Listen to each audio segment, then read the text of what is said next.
ने पूछा कि हम कभी कभी डीमोटिवेटेड होते हैं, क्या तजुर्बा सच में इतना महत्वपूर्ण है? हम क्या करें? नौकरी मिलेगी या नहीं, तनाव रहता ही होगा, पढ़ते होंगे, टेंशन होती होगी, कितना पढ़ें, टाइम मैनेजमेंट कैसे करें, ये सवाल भी आपके सामने है। मैं आपसे, देखिए, मेरा काम चीज़ों को आसान करना है। मैं दिल्ली में पढ़ाता हूँ आईएएस के बच्चों को, तो मैं उनको भी ये कहता हूँ कि चीज़ें मुश्किल तो कोई भी कर सकता है, चीज़ें आसान करना मुश्किल है, और हमें तो चीज़ें आसान करनी है। इस दुनिया में कोई भी ऐसा एग्जाम नहीं जिसके लिए आपको 24 घंटे पढ़ने की जरूरत है। अगर आप दिन में 8, 10, एक लेवल के बाद 12 घंटे पढ़ते हैं तो ये बहुत है। इसलिए मैं आपसे कह रहा हूँ, शुरुआत के लिए 8 घंटे की पढ़ाई, 8 घंटे की नींद और 8 घंटे बाकी सब चीज़ें, खेलना कूदना, वो बहुत ज़रूरी है।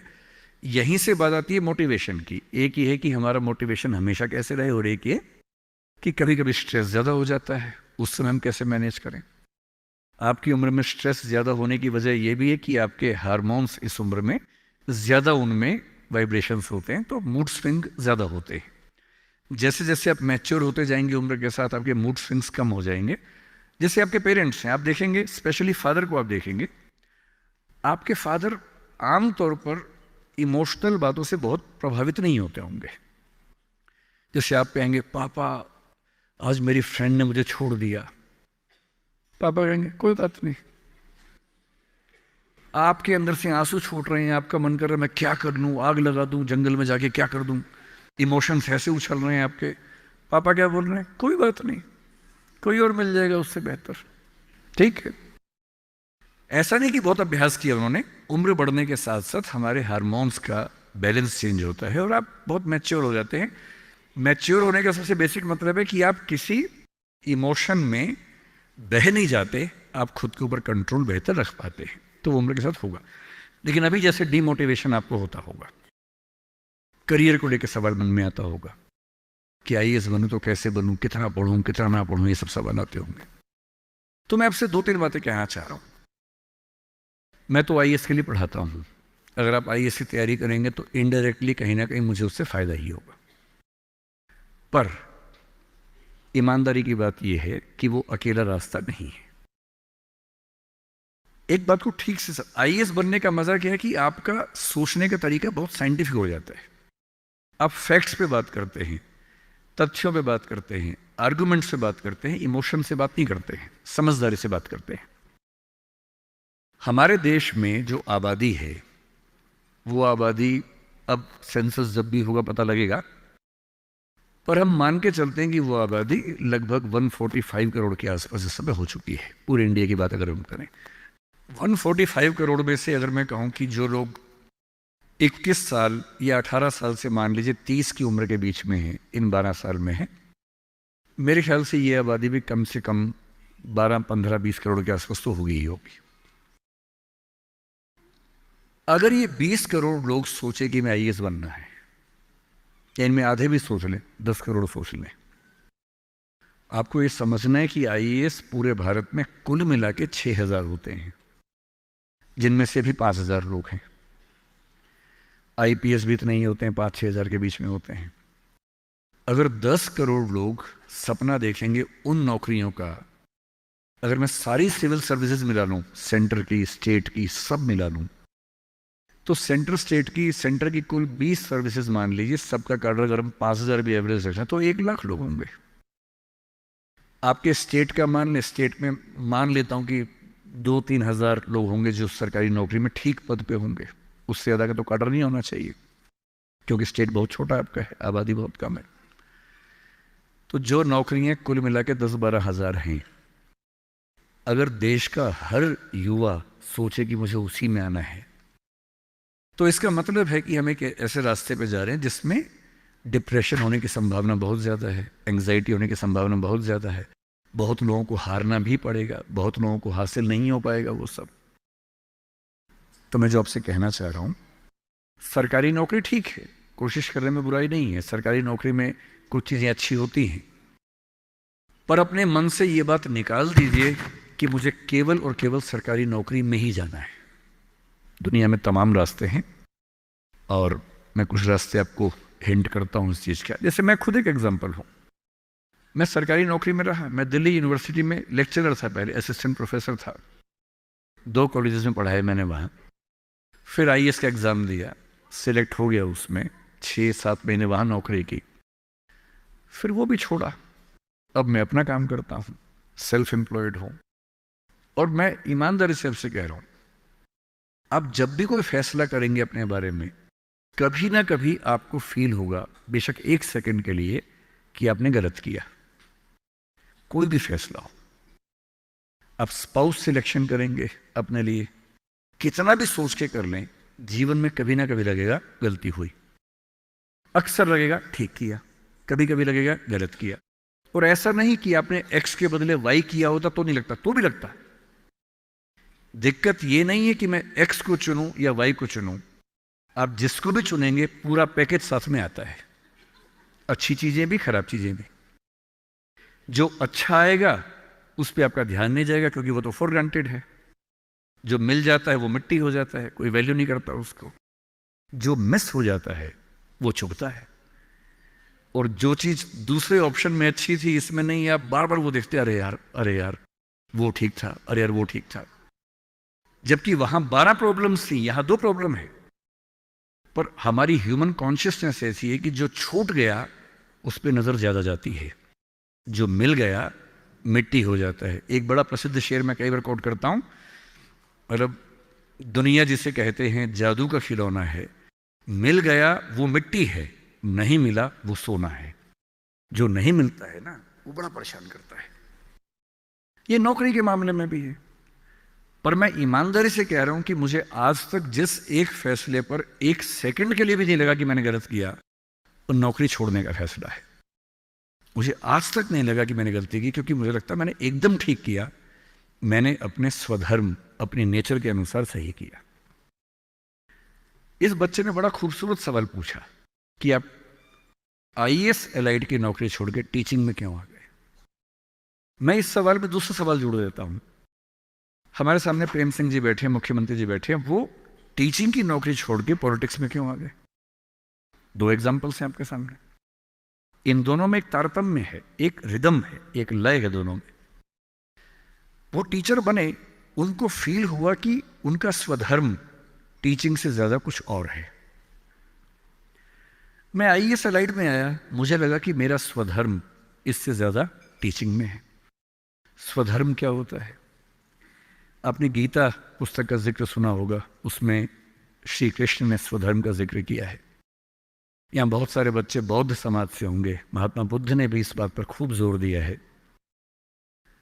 सारे धर्मों, सारे दर्शनों का जो सार है वो ये है, हर व्यक्ति हर काम के लिए फिट नहीं होता है। 2 चीजों पे गौर करना है। पहला, मैं क्या अच्छा कर सकता हूं, मैं कैपेबल किस चीज के लिए हूं। दूसरा, मुझे क्या करने में मजा आता है। और जहां इन दोनों का इक्विलिब्रियम हो, जहां ये दोनों बातें मिल जाएं, वो आपका स्वधर्म है। यानी जैसे मैं सिंगर बनना चाहता था, पर मैं इतना गंदा गाता हूं कि मैं जब घर में गाता था, मेरे पेरेंट्स बोले तो मैं भारतीय सेना में चले जाना चाहिए, बिना बंदूक के विदेशी की तरह देख के गा देना, बस वैसे ही मर जाएंगे सारे के सारे। सही बात है भाई, ये भी ठीक बात है। तो मेरा मन था कि मैं सिंगर बनूं, पर गला कौवे जैसा भगवान ने दिया, कोयल जैसा नहीं दिया, तो मैं सिंगर नहीं बनूंगा। मेरे मन से क्या होता है, अच्छा लगने से क्या होता है भाई, सुने भी तो कोई मेरी बात को, मेरे गाने को सुने भी तो सही कोई। तो मेरा मन क्या करता है काफी नहीं है। 2 चीजें हैं, मैं क्या कर सकता हूं। मैं बचपन से स्कूल में डिबेटिंग करता था, मेरे पेरेंट्स ने मुझे बड़ा सपोर्ट किया, और बचपन से ही मेरे पेरेंट्स ने, टीचर्स ने कहा कि तुम कुछ ऐसा करना कि मंच पर रह सको, पॉलिटिक्स में जाओ, एमपी बनो। तब मेरा मन भी पॉलिटिक्स में आने का था, स्कूल लाइफ में बहुत ज़्यादा मन था उस समय, बाद में नहीं रहा। तुम पॉलिटिक्स में जाओ, तुम वकील बनो, क्योंकि जब कोर्ट केस लड़ोगे तुम्हें बोलने की ताकत भगवान ने दी है, उसका इस्तेमाल करो। या टीचर बनो। टीचर की छवि हमारे समाज में बहुत अच्छी नहीं होती थी, हालांकि मेरे पेरेंट्स टीचर ही हैं दोनों, पर हमारे समाज में टीचर की छवि होती है। और हमारे देश का दुर्भाग्य है कि जो प्रोफेशन देश को गढ़ता है उसकी छवि बहुत अच्छी नहीं है। टीचर बनना बहुत लोगों का सपना नहीं है, मेरा तो है। और मेरा स्वधर्म, मैंने महसूस कर लिया कि मेरा स्वधर्म टीचिंग है, और स्वधर्म का मतलब वही दो बातें जो मैं कर सकता हूं और जो मैं करना चाहता भी हूं। आपके मुख्यमंत्री जी अच्छे टीचर रहे होंगे, पर उनको बार बार मन में आता होगा कि मैं जनता के बीच जाकर उनके साथ काम करके क्यों ना कुछ ऐसा करूं कि पॉलिसी मेकिंग में आऊं। उनका स्वधर्म उनको वहां खींच के ले गया, तो उन्होंने वो किया। और इस दुनिया में जो भी सफल इंसान आपको देखे, कोई भी सफल व्यक्ति देखे, किसी भी फील्ड का वो, आप हमेशा देखेंगे वो वही व्यक्ति है जो अपने स्वधर्म पे चल रहा है, जिसने वही रास्ता चुना जो उसकी क्षमताओं यानी कि कैपेबिलिटीज और उसके इंटरेस्ट यानी कि उसकी इच्छाओं से मैच करता था। तो आप सबसे मैं कह रहा हूं कि आईएएस या पीसीएस या सरकारी नौकरी की अंधी दौड़ में मत दौड़िए। मैंने बहुत सरकारी नौकरी वालों को देखा है दुखी रहते हुए। सरकारी नौकरी में है, अच्छा वेतन है, तब भी दुखी है, क्योंकि वो नहीं कर पा रहे जो दरअसल करना चाहते थे। सरकारी नौकरी में क्या होता है, सुरक्षा मिलती है, सेफ्टी होती है, सिक्योरिटी होती है, सम्मान मिलता है, समाज के लोग पूछते हैं आपको कि आप सरकारी नौकरी में हैं। गस्टेड ऑफिसर होंगे तो स्टैंप लगा के साइन करने की ताकत आ जाती है। आप जज हैं तो आपकी बात में वजन होता है। आप आईएएस आईपीएस है तो आप पूरा राज्य या देश चला रहे हैं। तो ताकत तो है, अच्छा है, सुरक्षा बहुत ज्यादा है। सबसे पहले ध्यान से सोचिए कि आप अपने जीवन से चाहते क्या हैं। मैंने जब नौकरी की तो मैंने फील किया कि इस नौकरी से मेरी जो मूल ज़रूरतें हैं वो पूरी हो नहीं पा रही। क्या ज़रूरतें हैं? मुझे अच्छा लगता है कि मैं खूब पढ़ूं और मंच पे खूब बोलूं। वहां कहा कि अब मंच पे जा ही नहीं सकते, कोड ऑफ कंडक्ट। मन कर रहे यार, जिस चीज़ के लिए पैदा हुआ वही नहीं कर पाऊंगा मैं तो। फिर दिन भर फाइलों में काम करना है। अब फाइलों में काम करना अच्छा लगता है कई लोगों को, मुझे नहीं अच्छा लगता, मेरा नहीं है ऐसी रुचि है, तो मैं क्या करूं। मेरा मन करता था कि मैं खूब पढ़ूं, गहरी चीज़ें पढ़ूं। वहां तो वही पढ़ना है जो सरकार के हिसाब से चीज़ें आती हैं, उसमें कोई बहुत क्रिएटिव स्कोप नहीं होता है। तो मैं कुछ महीनों में समझ गया कि ये मेरे बस की बात नहीं है। और मैं आपसे एक लिटमस टेस्ट कहता हूं, अपने पेरेंट्स से अकेले में बात करना। देखिए मैं बहुत ज़्यादा बोलता हूँ, जब आपको लगे ज़्यादा हो गया आप इशारा कर देना, मैं चुप हो जाऊँगा वहाँ पर, है ना। मैं भूल जाता हूँ कि मैं कितने घंटे बोल चुका हूँ तो आप हिंट कर दीजिएगा। आज घर जाके अपने पेरेंट्स से बात करना और एक बात पूछना उनसे, अकेले में बात करना, सबके सामने नहीं। स्पेशली अगर आपके पापा किसी नौकरी में हैं या मम्मी नौकरी में, जो भी नौकरी में, उनसे पूछना। उनसे कहना कि पापा आप नौकरी में खुश हो, ये बोल के चुप हो जाना।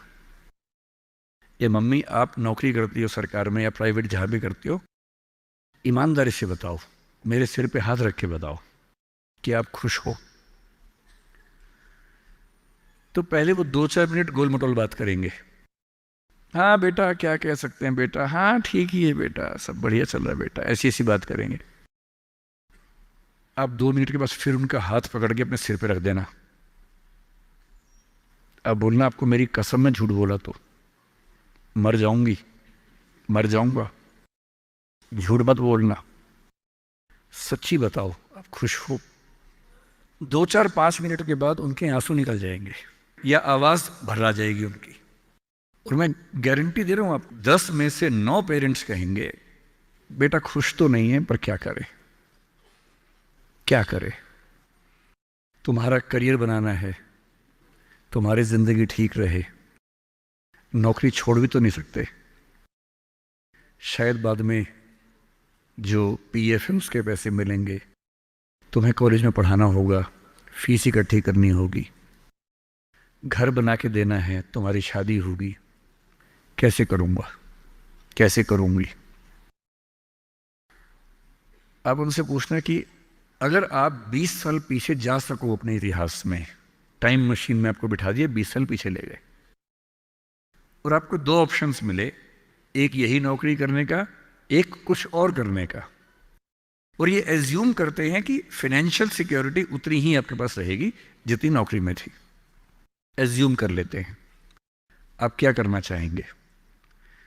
गारंटी से बता रहा हूं, मजाक नहीं कर रहा हूं, गारंटी दे रहा हूं कि 10 में से कम 7 या 8 कहेंगे मैं वो रास्ता चुनना चाहूँगा, ये नहीं चुनना चाहूँगा। इसलिए सिर्फ सिक्योरिटी ज़िंदगी में काम नहीं आती है, ज़िंदगी में बहुत कुछ काम आता है। और आपकी जनरेशन के सामने इतनी अपॉर्चुनिटीज़ हैं। हमारे सामने तो क्या था, हमने जब कॉलेज पास किया तो लोगों से पूछा आप क्या करें, तो लोगों ने कहा 2-3 रास्ते हैं, एक रास्ते आईएएस बन जाओ, एक है टीचर बन जाओ, एक वकील या जज वाला रास्ता है। तो हमने 2 रास्ते चुन लिए, टीचर और आईएएस। टीचर का चुना इसलिए मैंने एमए किया, एमफिल किया, पीएचडी किया, यूजीसी नेट जेआरएफ का एग्ज़ाम दिया कि ठीक है टीचर बन जाएंगे।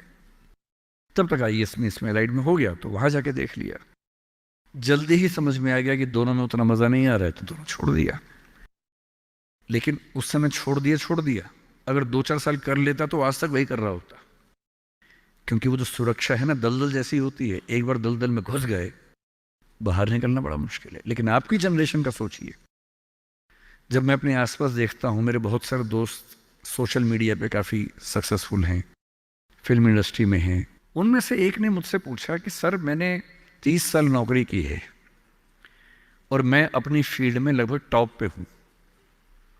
मान लीजिए मैं आपसे पूछूं, ये प्राइवेट सेक्टर की बात है, एक टीवी चैनल के टॉप व्यक्ति के बारे में बता रहा हूं मैं आपको। उसने कहा कि अगर मैं आपसे पूछूं कि मैंने ठीक किया या गलत किया तो आप क्या सलाह देंगे? मैंने कहा सलाह तो मैं क्या आपको दूंगा, आप मुझसे बड़े हैं, सलाह तो मैं आपसे ले लेता हूं बल्कि, लेकिन अगर आप मेरा ओपिनियन चाह रहे हैं तो मैं आपको केवल एक बात बता के समझाता हूं। मेरा अपना मानना यह है कि नौकरी अच्छी है, नौकरी से अच्छा है उद्यम, एंटरप्रेन्योरशिप या सेल्फ एम्प्लॉयमेंट। ये बात मैंने कई मंचों पे कही है। कुछ दिन पहले मैं दिल्ली का एक बहुत प्रतिष्ठित कॉलेज है, Shriram college of commerce SRCC, वहाँ मैं गया था और मैंने बड़ा खुल के कहा कि स्टार्टअप करना नौकरी करने से बेहतर क्यों है, एक आर्गूमेंट दिया। वहाँ एक आर्गूमेंट छूट गया था, आज मैं आपको वो आर्गूमेंट बताता हूँ। जब हम नौकरी करते हैं, मैंने उसी व्यक्ति को कहा कि जैसे आपने नौकरी की है, 30 साल हो गए, आपके पास 3-4 साल बचे होंगे। उसने कहा सर 3 साल बचे हैं, फिर मैं रिटायर हो जाऊंगा। मैंने कहा आपने ज़िंदगी भर में मेरे ख्याल से आपकी महीने की सैलरी आजकल शायद 1.5-2-2.5 लाख रुपए होगी। आपने ज़िंदगी भर ठीक ठाक पैसा कमाया होगा, पर जितना भी कमाया होगा लगभग उतना खर्च भी हो गया होगा, क्योंकि खर्चे भी तो बढ़ते हैं ना परिवार के समय के साथ, बच्चे हैं, करियर है। बोले हाँ सर कुछ बचता नहीं है, बस ये है कि काम चल जाता है। मैंने कहा अब 4 साल में रिटायर होंगे, आपने एक घर जरूर खरीद लिया होगा नोएडा वोएडा में। बोले हाँ सर नोएडा में। नोएडा दिल्ली के पड़ोस में है जहाँ कई लोग रहते हैं। दिल्ली में नौकरी करके घर खरीदना बड़ा मुश्किल काम है, तो दिल्ली में जो लोग नौकरी करते हैं दिल्ली के आसपास घर खरीदते हैं। नोएडा एक जगह है, इंदिरापुरम एक जगह है, गुड़गांव एक जगह है, वहाँ आमतौर पर घर खरीदते हैं जो दिल्ली से सस्ता मिल जाता है और अच्छा घर मिल जाता है। मैंने कहा रिटायर हो जाएंगे, रिटायरमेंट के बाद कितने पैसे आपके पास होंगे, जिंदगी भर की बचत? बोले सर मैंने कुछ स्कीम्स में पैसा लगा रखा है, लेकिन मेरे पास 10-15 लाख रुपए कैश होगा, और जो स्कीम्स मैंने इन्वेस्ट किया हुआ है मैंने सही टाइम पे इन्वेस्ट कर दिया था, तो मुझे महीने का 50-60-70 हज़ार रुपये वहाँ से आता रहेगा, जिससे मेरे खर्चे निकलते रहेंगे, मेरी फैमिली सेफ रहेगी, मतलब हस्बैंड वाइफ हम सेफ रहेंगे। मैंने कहा बढ़िया है। मैंने कहा सिनेरियो नंबर 2 सोच के देखिए ज़रा। फिर मैंने ये भी पूछा आपके बच्चे करते क्या हैं? तो उन्होंने कहा कि सर मेरा एक बच्चा तो सॉफ्टवेयर की दुनिया में है, एक बच्चा मेरा मीडिया में ही, जर्नलिज्म में ही काम करना चाहता है, वो अभी पढ़ रहा है, जल्दी ही नौकरी शुरू कर देगा। मैंने कहा जब वो नौकरी शुरू करेगा उसकी सैलरी क्या होगी? बोले सर शुरुआत तो 30-35 हज़ार से होनी चाहिए, धीरे धीरे फिर परफॉर्मेंस के हिसाब से सैलरी बढ़ जाएगी उसकी। मैंने कहा चलिए अब चैनल चेंज कर लेते हैं।